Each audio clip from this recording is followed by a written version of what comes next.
Welcome to পাওয়ানিস daily blog. প্রথমেই আজকে বাসা থেকে বের হয়ে সরাসরি চলে যাচ্ছি ফার্মগেট মেট্রো স্টেশনে।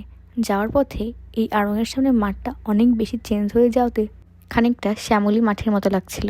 রেগুলার চলাফেরা করা এই রাস্তাগুলো আজ অচেনা হয়ে যাচ্ছে। আজকে আমার ডেস্টিনেশন ঈশ্বরদী।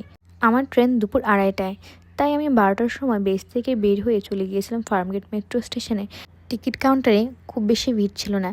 আগে আমার কাছে দুটো এমআরটি পাস ছিল, কিন্তু সেগুলো হারিয়ে গিয়েছে। মন্দিরে যেতে যেতে প্রায় 1:20-এর মতো বেজে গিয়েছিল। তারপর সেখান থেকে একটু প্রসাদ নিয়ে চলে আসি কমলাপুর রেলওয়ে স্টেশনে। এসে দেখি আমাদের ট্রেন প্রায় 15 থেকে 20 মিনিট লেট। আস্তে আস্তে প্রায় 1 ঘন্টা লেট হয়েছে।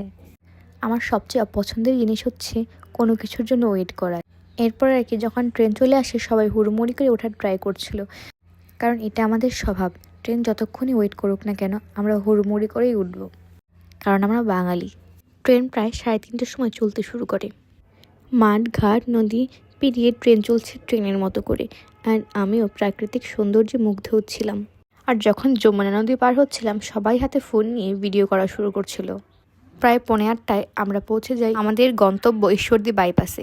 এরপর সেখান থেকে রিক্সা নিয়ে একদম ডিরেক্ট বাসার সামনে চলে আসি। ঈশ্বরদী কোথায় ঘোরা যায় সাজেস্ট করতে পারেন। যাই হোক, থ্যাঙ্কস ফর ওয়াচিং।